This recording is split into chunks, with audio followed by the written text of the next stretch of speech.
Bonsoir à toutes et à tous, nous sommes le lundi 26 décembre, je suis ravi d'être avec vous pour cette dernière semaine de l'année 2022. J'espère que le Père Noël vous a gâté. Nous sur Monaco Info, on va vous gâter en informations et en voici le sommaire. Les mignardises, les marrons glacés, les bûches de Noël, qu'elles soient au chocolat ou aux fruits, on avait peut-être abusé. Le boulanger-pâtissier Marc Costa sera notre invité, il nous présentera justement les produits phares de cette fin d'année et ce que représente économiquement cette période. Les réactions d'avant-match avec la reprise du championnat de France de Ligue 1. Monaco se déplace à Auxerre, mercredi à 17 h. Coup de projecteur sur deux amis qui participeront au prochain rallye Aïcha des Gazelles en mars. Notre deuxième invité, Guillaume de Sarde, nous présentera l'exposition vidéo de l'artiste turc Ali Kasma à découvrir en ce moment à la Villa Sommer.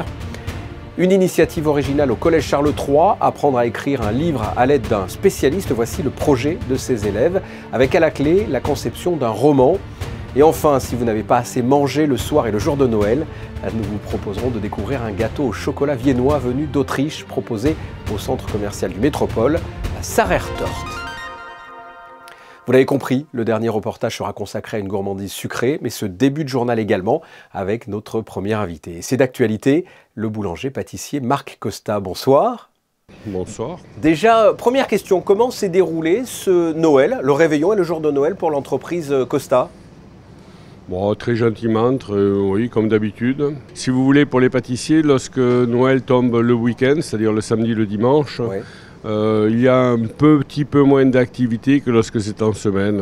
Idem en ce qui concerne le lundi et le vendredi. Il y a un petit peu moins de monde en principauté, mais l'affluence a été relativement correcte cette année. Quels sont les produits phares? Qu'est-ce qui se vend le plus pour les fêtes de Noël? La bûche traditionnelle, toutes sortes de bûches que l'on fait, crème au beurre, ainsi de suite. Après, beaucoup de petits plats, apéritifs, ainsi de suite. Beaucoup de saumon Bellevue, enfin un peu de traiteur, un peu de... voilà, les choses habituelles. Mais il n'y a rien d'exceptionnel en dehors de la bûche. Vous avez fait la moitié, puisqu'il reste le réveillon et le jour de l'an. Là aussi, j'imagine que c'est une grosse période pour vous. Alors, c'est pas la même production. Pour le réveillon, si vous voulez, nous on travaille sur le calendrier. Oui. Le calendrier. Et puis le 1er janvier, on commence avec les gâteaux de roi et la frangipane. D'accord. Que représente, alors je ne sais pas si on va parler de chiffre d'affaires, ou que représente en tout cas les fêtes de fin d'année pour les boulangers-pâtissiers en règle générale? C'est la plus grosse période, ça représente quoi? Oh, ça représente, oui, effectivement, une surproduction, mais c'est pas du simple au double. On va dire que ça représente 50% de plus de production. D'accord. Il y a bien sûr donc Noël et la nouvelle année. Vous avez parlé des galettes des rois, de l'épiphanie. L'épiphanie qui, chez les boulangers, pâtissiers, commence tôt et finit assez tard finalement. Ça représente quelle période, l'épiphanie ? Alors, moi, en ce qui me concerne, c'est tout à fait personnel, parce que je suis très traditionnaliste. Je ne commence jamais l'épiphanie avant le 1er janvier. La commercialisation des brioches et des frangipanes débute le 1er janvier, contrairement à ce que l'on peut voir par ailleurs dans les grandes surfaces et autres. On respecte les traditions et on commence uniquement le 1er janvier et ça dure effectivement tout le mois de janvier. Qu'est-ce que représente l'épiphanie, les galettes des rois pour Costa, pareil, économiquement? C'est un gros chiffre d'affaires? Oui, alors là, c'est un très gros chiffre d'affaires, c'est très intéressant. Mais il faut savoir qu'il y a des coûts inhérents à la production, en sachant que cette année, malheureusement, nous sommes confrontés à de réels problèmes économiques. Oui.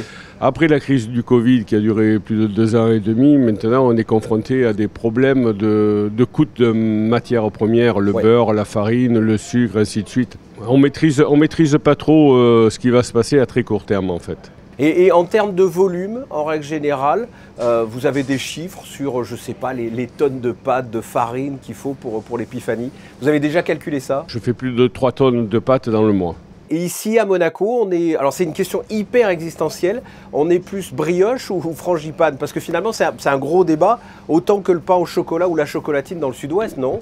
Non, la brioche l'emporte très largement sur la frangipane. D'accord, c'est la brioche c'est la tradition du Sud, si vous voulez. La brioche, surtout, bon, nous avons une réputation un petit peu particulière. Moi, j'ai la recette de papa. Oui. On travaille avec des pourcentages de beurre énormes, de raisins, de raisins qui sont macérés pendant des semaines dans du rhum, ainsi de suite, des fruits confits.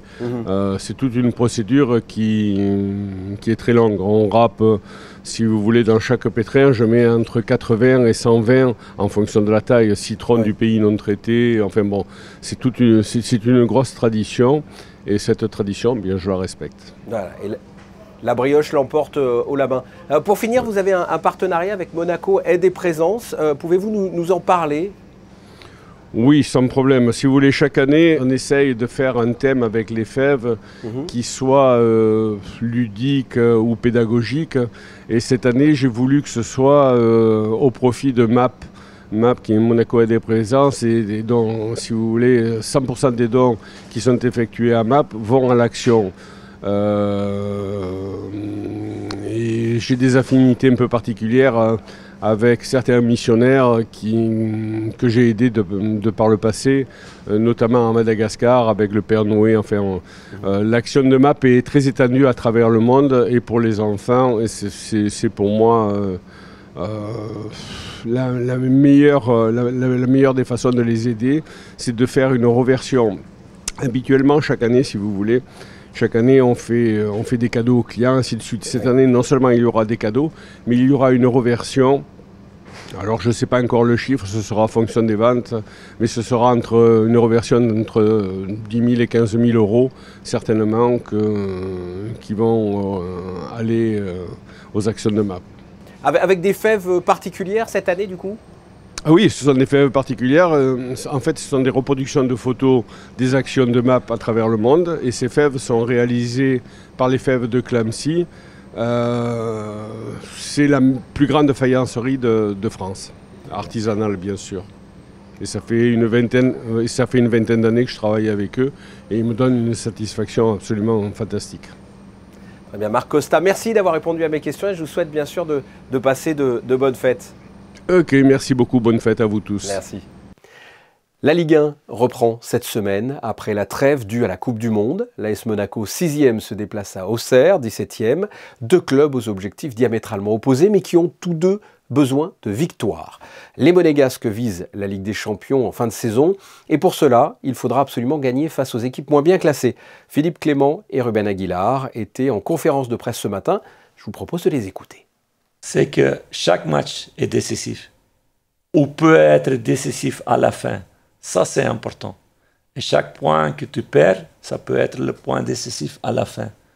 Mais je ne vais pas calculer, je pense seulement à Auxerre et pas des périodes où on doit le faire maintenant ou pas après. Non, si on prend les points maintenant, on doit prendre aussi des points après. Autrement, c'est aucune raison. Mes joueurs, ils doivent être prêts chaque fois pour faire le maximum, pour prendre les points contre toutes les équipes. Si c'est Auxerre ou Paris Saint-Germain, ça ne peut pas être une différence. Je sais qu'il y aura une très belle ambiance là-bas, c'est un stade mythique, un club mythique, donc voilà. Après, c'est vrai que la GIA, c'est un club particulier pour moi parce que c'est là-bas que j'ai commencé ma carrière de footballeur professionnel, donc voilà. Mais je suis très content et j'ai hâte d'y être. Et je m'attends à un match pas facile parce que eux aussi, voilà, ils se défendent et puis ils ont un maintien à jouer, donc je m'attends à un match où on va se faire rentrer dedans, donc il faudra répondre et être très très sérieux. Youssouf Fofana et Axel Disasi, finalistes de la Coupe du Monde avec l'équipe de France, ont repris l'entraînement la semaine dernière et devraient faire partie du groupe pour cette 16e journée de Ligue 1.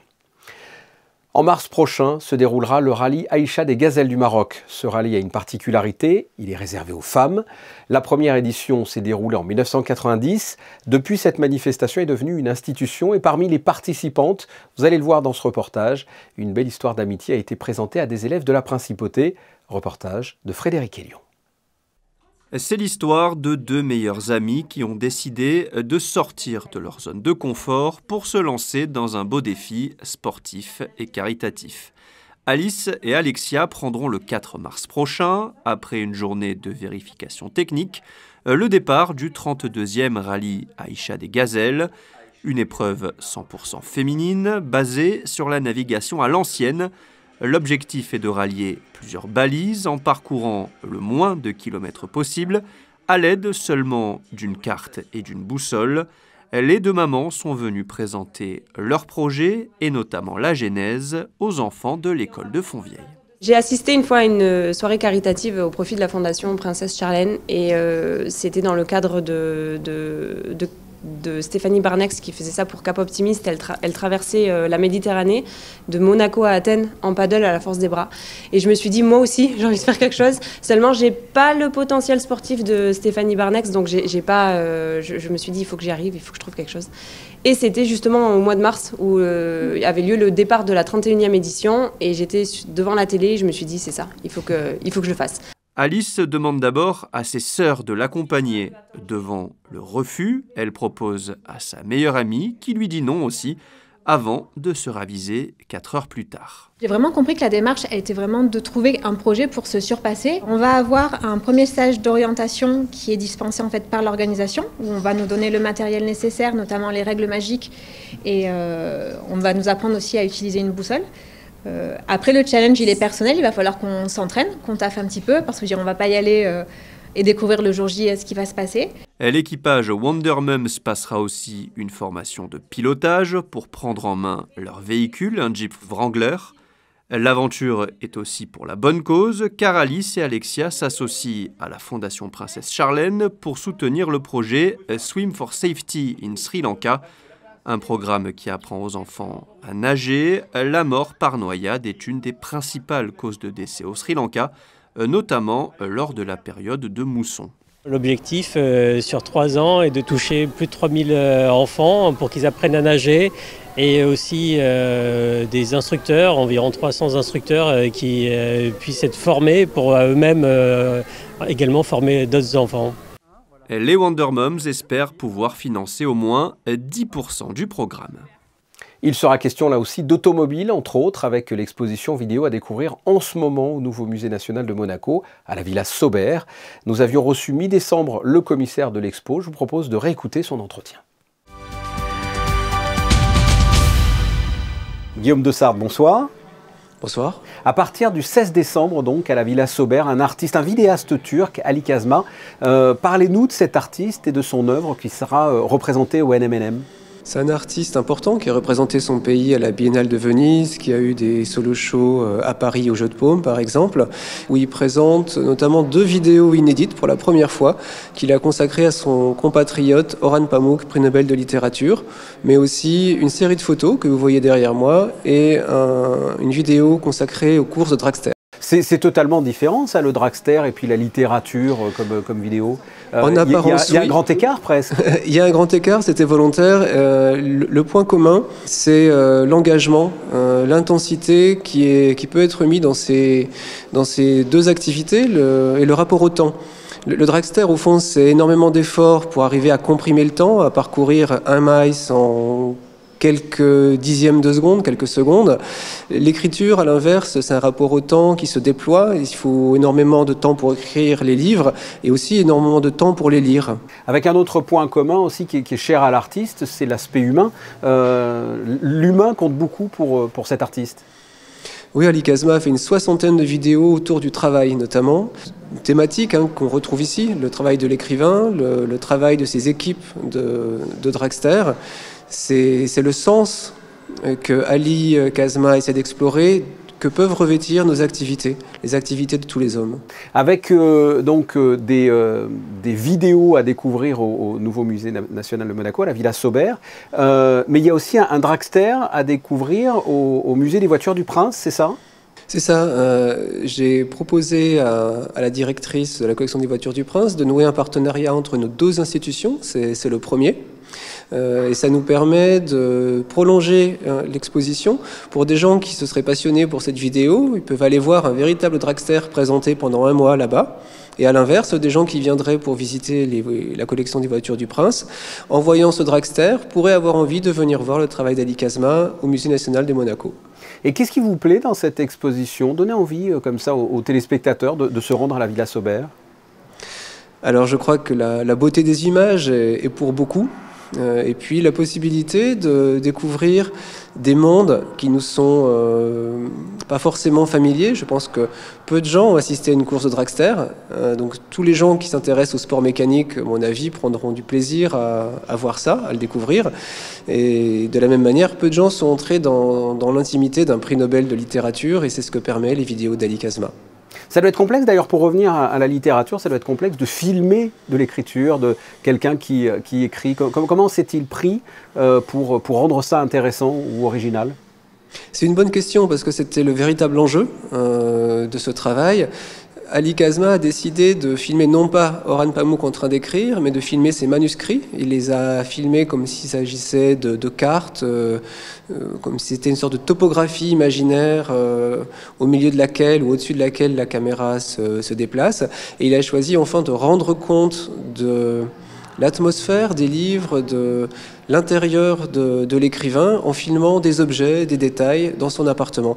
C'est un énorme travail, hein. Il faut se rendre compte qu'il a passé plus de 30 jours dans l'appartement d'Orhan Pamuk et il a filmé 10 heures par jour. Donc c'est plus de 300 heures de rush qui lui ont permis de réaliser cette vidéo qui se présente sous forme d'un triptyque.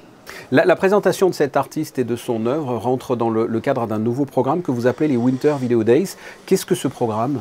C'est un programme qu'on a choisi de mettre en place cette année, mais destiné à être repris dans les années à venir.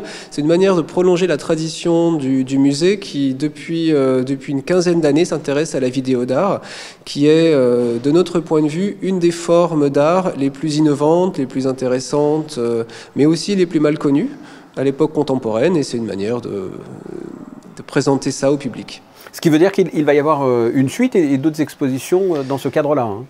C'est ça, l'année prochaine, chaque hiver, on aura un artiste invité, un vidéaste de premier plan qui viendra au musée pour présenter des œuvres inédites. En attendant, le nouveau Musée national de Monaco vous propose du 16 décembre au 15 janvier à la Villa Saubert l'exposition vidéo de l'artiste Ali Kazma. Merci Guillaume de Sardes. Je vous en prie, merci. Vous l'avez entendu dans cet entretien, il était question de dragster, mais aussi d'écriture. Eh bien, nous poursuivons dans cette thématique. Direction le Collège Charles III, où un atelier d'écriture a été organisé avec un auteur de la région, Frédéric Pichon. Atelier qui permet d'impliquer les élèves dans la réalisation d'un ouvrage. Reportage de Sandrine Nègre et Thomas Deus. Écrire un roman collectif. Cette classe de 6e vit cette année une belle expérience au sein de laquelle chacun peut apporter sa contribution. Plusieurs étapes vont bien sûr rythmer la réalisation de cet ouvrage. Nous avons suivi l'une d'entre elles au cœur du CDI. Le thème choisi, le voyage et l'écologie. À partir de ce thème, les enfants doivent imaginer un voyage en relation aussi avec la nature, la protection de la nature. On part de Monaco et qu'est-ce qui se passe ? Donc là, ça a bien commencé. Je leur ai demandé de préparer un résumé. Je leur ai demandé d'imaginer, peut-être le soir avant de s'endormir, d'imaginer à l'histoire, de me créer un résumé, un synopsis, pour préparer un plan chronologique que l'on va suivre petit à petit, pour structurer l'histoire. Pour certains élèves, lire et écrire, c'est tout à fait... on va dire, naturel depuis très longtemps. Pour d'autres, c'est très problématique, et notamment au moment du passage au collège. L'idée, ça consistait effectivement à leur proposer un projet qui ne soit pas complètement lié au programme, mais qui permette de travailler les compétences de ce programme en... mettant en place cet atelier qui est un travail collaboratif. Sortir du cadre classique du cours, proposer une plongée dans l'écriture à travers un autre prisme, voici donc l'objectif de cet atelier qui séduit les élèves. Là, pour l'instant, je suis en train de travailler sur la fonte des glaces, car dans notre livre, on parlera de l'écologie. On s'est réparti certaines tâches. Et moi, je dois décrire le personnage principal. Elle s'appelle Luna, elle a 14 ans. Elle a des parents assez aisés et elle est gardée par une domestique, une nounou, et elle trouve sa vie un peu monotone. Et pour connaître la suite des aventures qui attend cette héroïne, il faudra encore un peu patienter. La suite au prochain atelier. Et pour les amoureux de la langue de Goethe, sachez en bref que le Club allemand international de Monaco fêtera en 2023 son 50e anniversaire. Environ 30 manifestations sont prévues tout au long de l'année, entre autres un voyage culturel à Munich, un grand dîner de gala ou encore au hasard une visite des célèbres caves de l'Hôtel de Paris. L'ouverture des festivités aura lieu le 9 janvier avec une soirée dans la salle Belle Époque de l'Hôtel Hermitage. Au programme, un concert au champagne donné par des musiciens de l'Orchestre Philharmonique de Monte-Carlo, concert suivi d'un dîner étoilé conçu par le chef Yannick Aleno.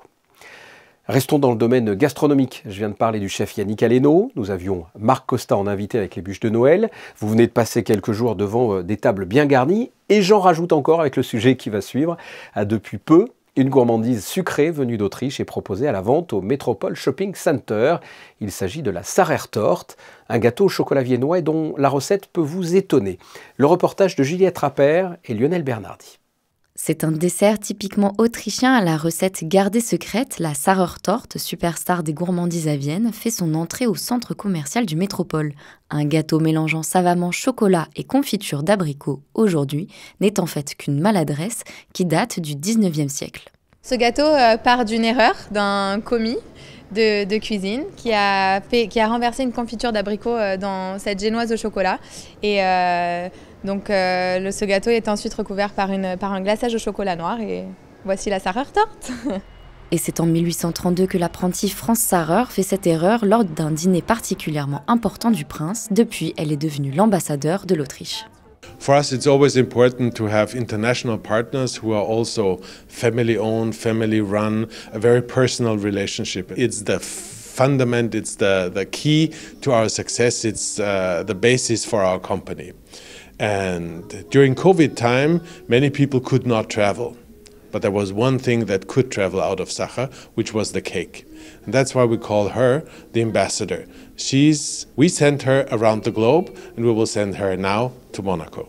Et c'est à l'occasion des fêtes de Noël qu'un pop-up store s'est dessiné à l'entrée du centre commercial du Métropole que vous pourrez acheter votre Sarertorte, venue tout droit des ateliers de confection de Vienne. Vous allez retrouver le gâteau qui est sous 4 tailles différentes, sous 4 formats, donc le plus petit pour les personnes individuelles et ensuite pour les plus gros gourmands. Et ensuite on va retrouver le café, thé et le chocolat de la maison Sarer. À déguster sans modération et si vous souhaitez rester dans la tradition, vous pouvez l'accompagner d'une crème chantilly. Et si ce reportage vous a donné envie de goûter à la Sarertorte, il est possible de la déguster jusqu'au 8 janvier. Ce journal est bientôt terminé. Je voudrais vous donner quelques rendez-vous sur Monaco Info. Tout d'abord, ce jeudi à 15h, avec Falstaff de Verdi, coproduit par l'Opéra de Monte-Carlo et celui de Metz. Toujours jeudi, mais à 21h, le match en direct d'Euroleague opposant la Rocca Team à Kaunas. Le lendemain, vendredi à 21h, un documentaire consacré au prince Albert Ier et son combat pour la paix. Le 31 décembre à 19h, les vœux du prince Albert II. Et à 19h30, la rétro de l'année 2022, préparée par Sandrine Nègre. Et enfin, le 1er janvier, 2 rendez-vous. À 10h, la messe en direct de l'église Saint-Nicolas. Et à 21h, une rétrospective de la saison de la Rocca Team. Voilà pour les rendez-vous sur Monaco Info. Quel temps fera-t-il pour cette dernière semaine de 2022? La réponse avec Yannick Debevert. Bonsoir Yannick. Bonsoir Fabien, bonsoir à tous. Il devrait faire bon toute cette semaine. Pour ce mardi, le temps sera globalement ensoleillé avec quelques passages nuageux dans la journée. Le thermomètre affichera entre 11 et 14 degrés. En ce mardi 27 décembre, le calendrier met à l'honneur Saint Jean l'Évangéliste. Ce sera également l'anniversaire du néo-retraité Gilles Simon, le tennisman natif de Nice et demi-finaliste ici à Monte-Carlo, on s'en souvient, c'était en 2012. Il s'était incliné face au futur vainqueur qui n'était autre que Rafael Nadal, évidemment. On souhaitera donc mardi un joyeux anniversaire à Gilles Simon qui a été une des nombreuses victimes du taureau des Manacor sur le central du Monte-Carlo Country Club. Merci Yannick. On passe à la rétro de l'année avant de se quitter. Quel a été le fait marquant pour l'archevêque de Monaco? Voici tout de suite sa réponse. Alors, il est difficile, vous savez bien, de choisir parce que des moments forts, voilà, nous en vivons beaucoup en principauté et le diocèse de Monaco aussi. Bien sûr, il y a eu tous les événements qui ont marqué l'anniversaire de la mort du prince Albert Ier, à laquelle l'Église a aussi participé. Et puis, je retiendrai simplement un événement peut-être un peu plus exotique ou un peu plus original, puisque nous avons été souvent contraints de ne plus franchir les frontières comme nous avions l'habitude de le faire. Eh bien, c'était un pèlerinage que nous avons pu faire de nouveau en Jordanie et en Terre Sainte, Palestine, Israël, au mois d'octobre, avec une vingtaine de diocésains de Monaco, qui a été bien évidemment un temps de retour aux sources, un temps de fraternité aussi entre nous, un temps d'approfondissement de notre foi à travers la lecture de la Bible dans les lieux mêmes où elle a été vécue, où elle a été rédigée, où elle a été proclamée. Donc ça a été vraiment un moment fort dont je garde encore mémoire, ainsi que tous ceux qui ont eu la joie d'y participer. L'événement marquant de 2022 pour l'archevêque de Monaco, un pèlerinage en Jordanie et en Terre Sainte. On se quitte avec les photos du jour, et là aussi c'est une rétro en l'honneur de celle qui nous fait vivre et qui nous émerveille chaque jour, la mer Méditerranée. Ce sont des photos de Manuel Vitali et Michael Alési. Et juste après, je vous propose de revenir sur l'épopée de l'équipe du Monaco Rugby 7 qui a remporté le championnat de France le jour de la fête nationale. C'est un magazine de Frédéric Hélion. On se retrouve avec un grand plaisir demain, même heure. Passez une excellente soirée. À très bientôt. Au revoir.